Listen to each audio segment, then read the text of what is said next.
Good morning, welcome to July.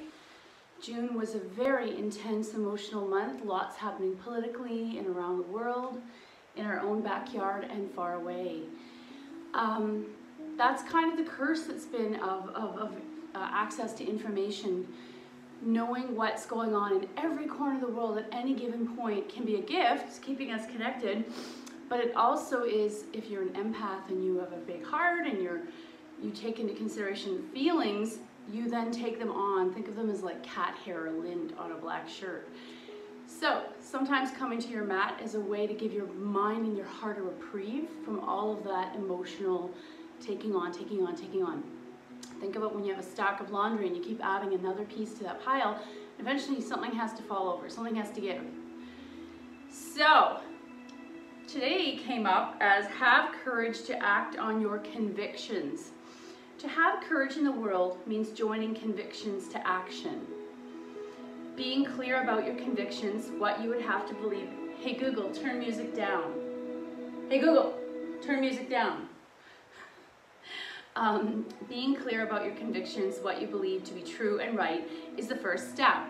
But this means little unless it's joined with action. Acting on your convictions requires courage, and to be clear, having courage doesn't mean that you aren't scared. It means that despite all fear, you're standing up for beliefs in the most challenging situations. It means that you do the right thing outwardly because you feel compelled to inwardly. So I constantly go back to that phrase on the York Region Police cars that says, deeds speak. What do you believe in strongly? What will you stand up and take action when needed? So I know for some of the more vulnerable sectors that have been in the news a lot the last few months, year and a half, having allies or people who are not in their group or sector stand up for them and actually show up at events, not just share something on social media, that has had a huge impact on them feeling heard and possibly healing what was going on. So today's animals, what are we going to choose? I was thinking if I don't find an animal that matches what I pose, I really do want to work on upper body. Whenever I get out of the bathtub, I try to always take my arms back and hoist all my body weight up with my arms to protect my lower back and to help strengthen this action of pushing myself up. You never know when you're going to need that. So today, rabbit. So many rabbits out there. I'm seeing everyone's posts about the rabbits eating their gardens. And fertility and creativity are the key words here. I like that. In the pagan religion, which is actually the basis of a lot of the holidays along the calendar we celebrate, pagan symbols show up. And pagan sounds, to some people it sounds overwhelming and like witchcraft. To me, it's actually nature worship. I've been to a couple pagan weddings. I didn't even know they were going to be pagan.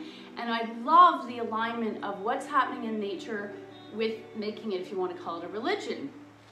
So looking to the cues from the environment with which we're in, I think is beautiful. They're much easier to follow than the constructs of religion, which tends to be someone's rules and not always for the good.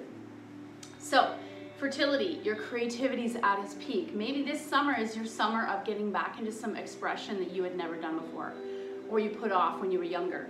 This is an incredibly creative and fertile time. Get going on these projects you've always wanted to do. Maybe it's in your home, or maybe it's just art or writing. These are not necessarily ones that have anything to do with earning money, but with a passion. Writing, painting, sculpting, or some other expressive art. Don't even think about whether you're good enough, and don't measure your creations against someone else's. Just do.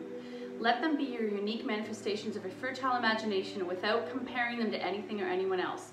And if you're spending a lot of time fritting away on things that aren't really all that important, take that energy, redirect it, and pour it into a creative pursuit. Then you have something afterwards to show that's tangible for all this effort and thought.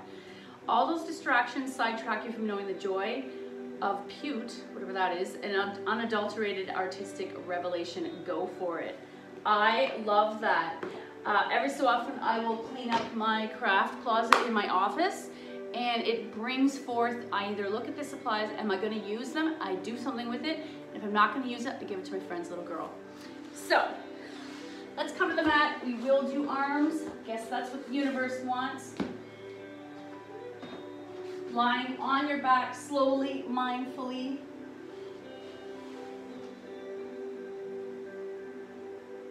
And then finally putting your head down. Arms by your side, palms turned up.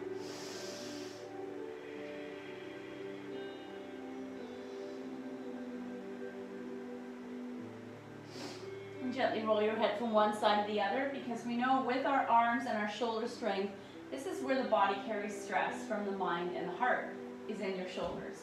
So let's start there. What's happening in your arms? Do they effortlessly open, or do you need to consciously make a T or a cactus? I know a lot of you have day jobs, love the cactus. You've seen a lot of growth and improvement in your body since when you began with our classes. Doing cactus, some of you, the wrist never came down, and now you're this beautiful open body. And let's take our head all the way to the left. Take a pause there. Inhale 1. Exhale. Inhale 2. And on the exhale, press the whole spine down. Now we're going to take our head, gently roll it to the right. Even pick it up, right ear to the mat, and look over to the right. Inhale 1. Exhale. Inhale 2. Exhale, back to center. Rock your head side to side. Knees to chest. Little boat. Hey Google, turn music to 50%. Let's take our knees to the floor on the left. Double leg spinal twist. Here's the arm again. Opening out to a T. 2 breaths. Inhale 1. Exhale. Inhale 2. Exhale. Help yourself come to center. I'm going to take those knees to the right. Double leg spinal twist.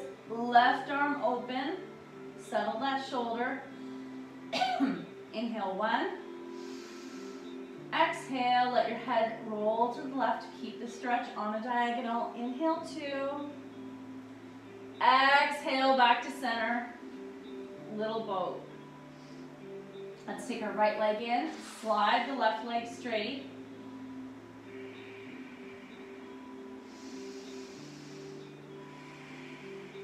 You're taking a few breaths here so that you can gently pull the right leg in, listening to your body. The ligaments are going to soften with each exhale. And finally, left hand takes right knee over, single leg spinal twist.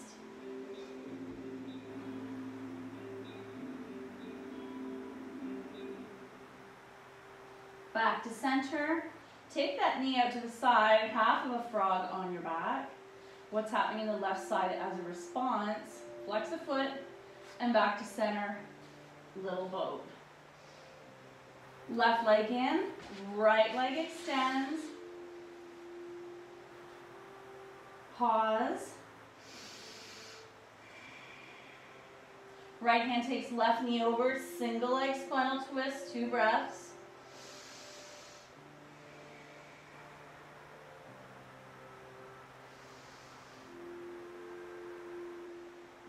And back to center. Take that knee out to the side, flex the foot. It was nice to see some of you at the Indigenous Vigil at Fairy Lake. It was amazing. 6 different nations were represented. Some beautiful speeches, hopeful, thought-provoking. So much about love, not revenge and not hate or anything, just being seen and moving forward. And Yana posted some beautiful quotes from it. My favorite one, though, is, "We are not a problem to be fixed. We are people to be included." Back to center and little boat. Let's take our knees wide for a moment. I'm just going to hold that inner knee and let gravity find out what's happening in the inner thighs. Super tight, or are you relaxed? I'm going to flex. There's almost that upside down frog again. And then coming into setup for Happy Baby, we'll pause here. I was going to go to the downtown vigil. I'm glad I didn't. I'm waiting for my second shot, which is on the 10th. And the crowds were amazing in terms of support, but scary in terms of COVID. And then coming into full Happy Baby, I saw photos of Native support, the wearing of the orange, all over Ontario. My friend sent me these pictures, supposedly on TikTok. There's a whole bunch of videos. It is beautiful and inspiring for a new Canada. Back to center, soles of the feet together. Pause.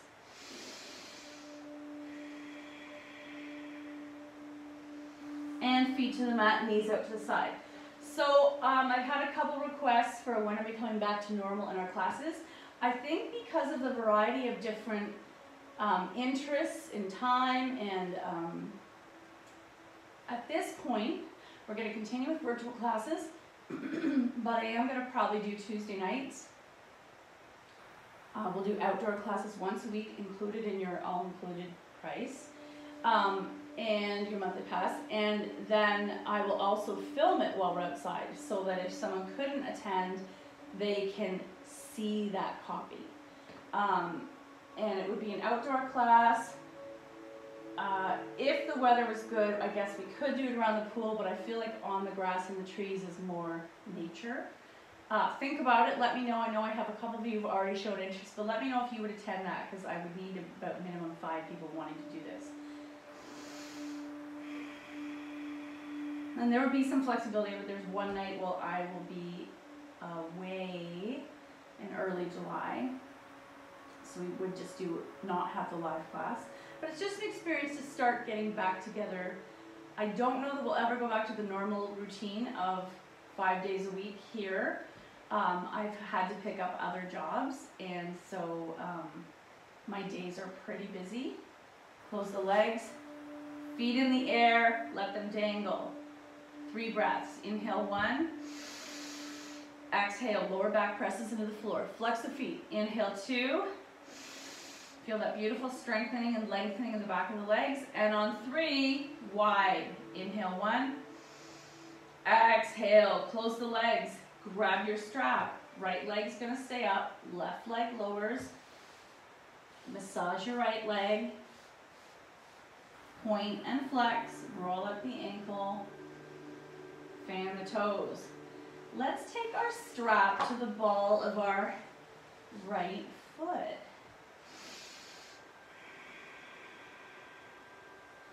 And feel that stretch. So your choice is super relaxed, adding resistance, or adding the stretch. Or stretch and stir. I like that one. Both straps in the right hand. We're going to release that leg out to the side. I've switched my decor to be tropical. It's July, one of my favorite months. Back to the sky, strap in the other hand, across the midline. If you miss travel, I keep getting emails that Iceland is the first country in all of the world that have said, if you can prove your 2 vaccines, you don't have to do all the other travel restriction things. There's no quarantine, any of that. So we are going for 4 days in October. There's a lot of amazing prices. Back to center, get rid of the strap, little boat. Through Iceland Air, we got a really weird deal a long time ago. But then they're constantly sending me stuff. They really want to get their tourism back up and going. Right leg lowers, massage the left leg. To me, I figured 4 days is enough to see the country for what I'm going to see. If you really wanted more, you would need like a week or more. So I'm going to point and flex. Let's do 1 breath, relaxed leg. Actually, sorry, strap. And then 1 breath flexed. And then 1 breath stirring. Both straps in the left hand. Release that leg out to the side. 2 breaths. Inhale 1. Exhale. Inhale 2. Exhale. Inhale 3. Exhale, leg to the sky. Take it across the midline, stretching our IT band. Back to center. Little boat. And then we'll do quickly shoelace, right over left. Line it up, pull it in. More importantly is keeping the shoulders grounded. So you don't want to have to reach up to accomplish this. So that means holding the knees, and I can feel my hips are tight here. Flex. And then release, shake it out. Left leg over right. Flex. And shake it out. Let's roll into a ball on our side and pause here. And press yourself upright. Let's come into your choice, child's pose or extended child's pose or wide leg child's.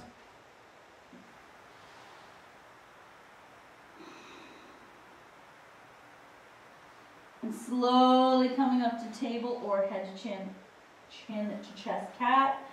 Then belly forward, open up the heart, cow. Press back, cat. Tuck and look forward, press bum to heels, that's our cow. Cat, cow. Cat, press back, look forward, cow. And do this flow a few times. Finally ending in extended child's pose.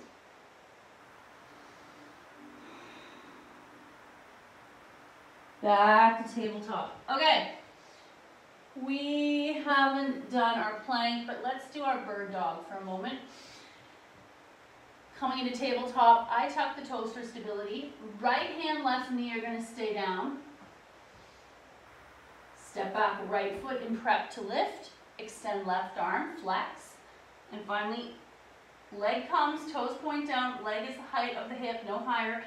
Reaching in opposite directions, and then engage the glutes in the belly. Reach, engage, reach, engage. Undo, extended child's pose. Back to tabletop. Left foot back, right arm reach. Get ready.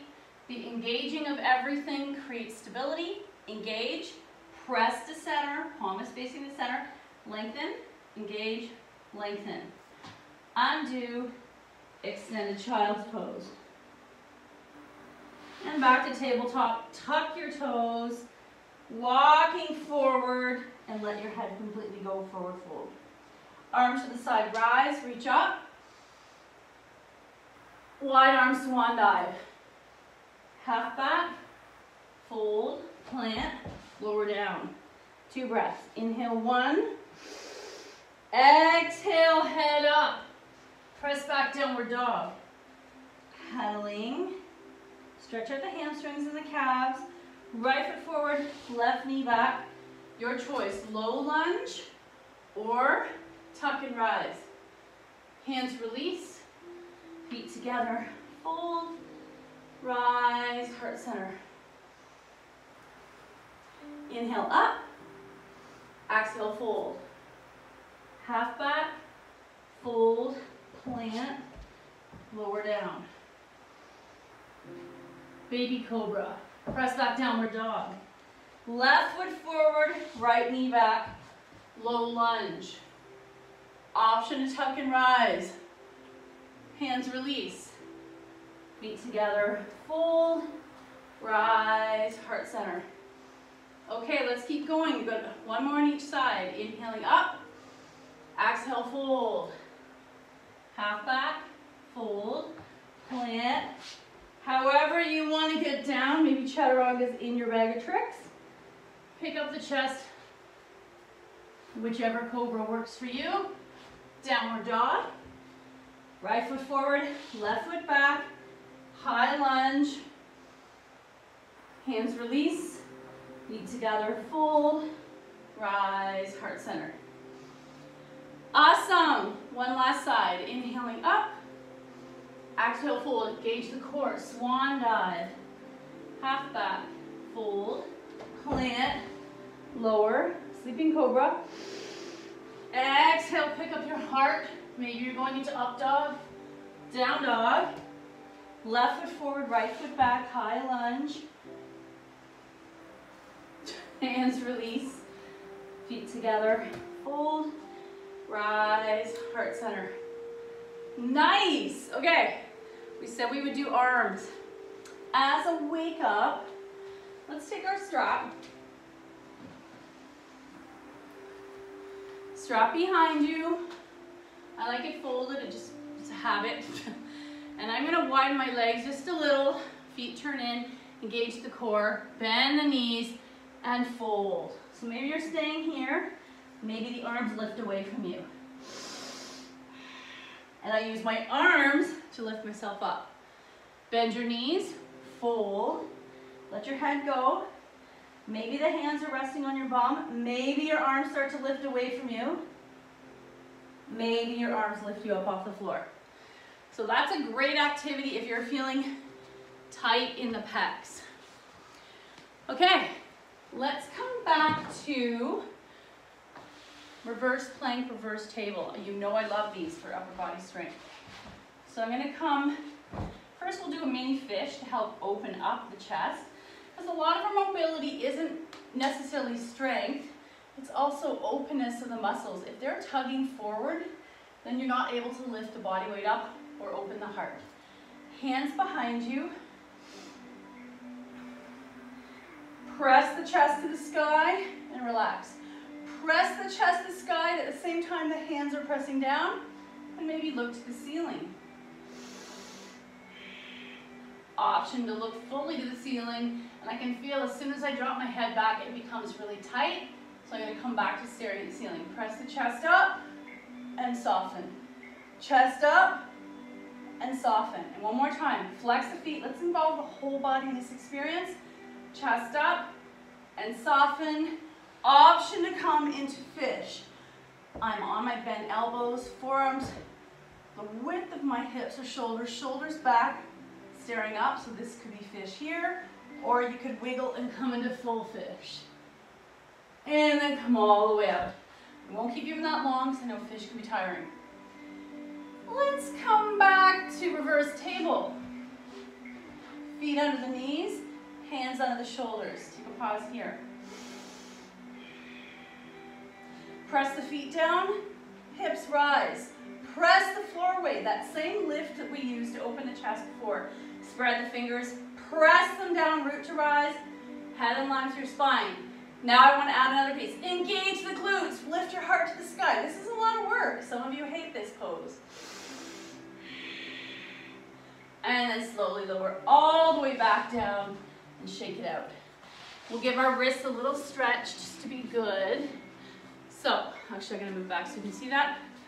I'm either going to turn the dials, imaginary radio dials, fingers face me, palms down, and lean back. That stretch, I can feel all of these fine muscles in my forearm and wrists. Oh, and if you did a lot of gardening or computer work this weekend, you're going to feel it this week. Canada Day really messed me up. It felt like a Saturday all day. I almost ran to a party I was supposed to be at for someone's birthday because I thought yesterday was a Saturday. And then shake it out. Oh. Another one I can do is one at a time this way. I do this in karate all the time. The other one I like is the backs of my hands to the floor. Oh, that one I don't like. And shake it out. Okay. You'll often hear teachers say our wrists are cranky. Not using them enough can create weakness in the wrists. Look how tiny this set of bones and muscle is to lift all of this. Let's come into reverse plank. Now, the reverse plank, I want to show you something. Pretend this is stairs behind me. Some people do a reverse plank on the stairs, and some people even do push-ups so that they're strengthening this back muscle of the arm. That's what's going to lift specifically our heavy pelvis. I kind of do a combination of upper body strength and root to rise with my palms and the back of my heels. So hands behind me. I like my fingers facing me. Some people I know will feel better doing this way. What works in your wrists? The key here is proper alignment of the bones so that when they're all aligned, I'm not putting strain on my wrists. Okay, palms spread, fingers spread, press down, heart open, heels pressed down. Engage the glutes, and I'm going to root to rise, pushing the earth away, head in line with my spine. Inhale 1. Exhale. Inhale 2. Exhale. Let's do 3 because the sweat's building. Inhale 3. Exhale. Undo. Shake it out. Some people find that pose difficult because it is using muscles that are not part of our everyday actions. I prefer, let's do our, we're going to take 2 blocks and we're going to take 2 blocks or 2 books. 2 we're going to all start with making prayer hands on the block, thumbs in the air. I'm going to press my palms into each other. wrist creases are at the tops of the blocks, elbows wide enough so that my head can drop between these arms, and then I walk my knees back, forehead down. Some of us, the forehead is dangling because this is too high. So actually, let's all do 2 blocks, even if it's not comfortable for a moment. Press your palms into each other. And then press your chest or heart towards the floor. Oh. Come back, pick up your head, look at your thumbs, press them into each other. Once more, head to the mat or dangling. Press your heart towards the floor. And come on out.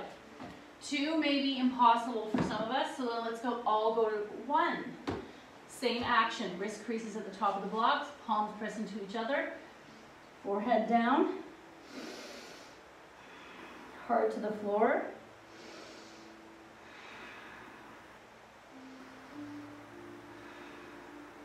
Palms into each other.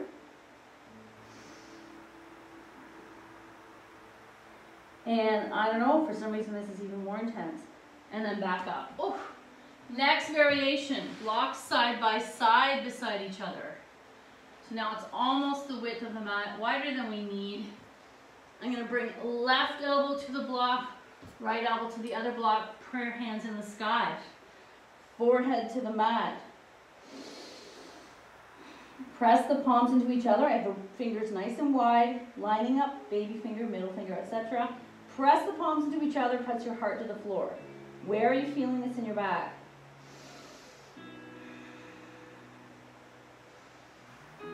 And then you can pick up your head, look forward, press the palms together. One more time. Forehead to the floor, chest towards the floor. My bum naturally rises because of the tightness of my back body.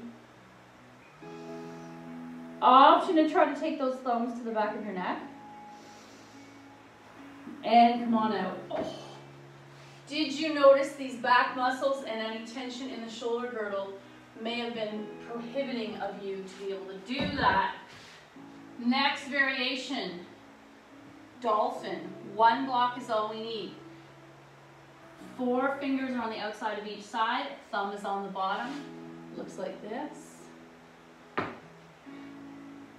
Press those fingers, the outer part of your pointer finger into that block. Isometric pressure. Now I'm going to drop my elbows down, and you could even externally rotate those inner elbow creases out, then drop it down. It all depends on your shoulder and elbow mobility. I'm in tabletop here. Let's stay here for 2 breaths, look forward. Inhale 1, exhale. Inhale 2, exhale. Option to tuck your toes, make this more dynamic. Inhale 1, engage the core. Exhale. Inhale 2, exhale. Option to come forward, chin beyond the block and back. What is your shoulder's range of motion? Forward, back. Next variation. Tuck your toes. Bum in the air, dolphin. Not everyone's going to do this. Sometimes I do it to see how tight I am. Possibly walking in. And then undo, extended child's pose. Nice work. Whew. So let's do our final reading today. Maybe I'll take this one.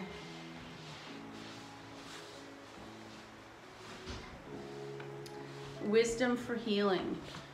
Healing doesn't always have to happen in our body. Remember, your body is a manifestation of often what goes on up here. So sometimes, in order to heal your head and your heart, you got to work on what's bothering you in your body. Change direction. Let's see what this is. And there's a woman in a chair on a weather vane. I have an odd image, but today's lesson. Know that healing sometimes depends on the strength, willingness, and ability to change direction. Many people postpone doing so for fear or for laziness, and then they wonder why they're not happy and healthy. Your goal is to make one solid, effective healing choice by the end of the day that can positively affect the change in your life. This may mean that you need to brainstorm and make a list of all the things that you're not happy with in your life. You could even do a physical and emotional list, tangible and not tangible. You could write a list of all the things that are maybe plaguing your body, and then see, is there a correlation? Is there something that you're doing that's contributing to that? Thank you so much for your effort. The good in me sees the good in you. Have a beautiful weekend. Namaste.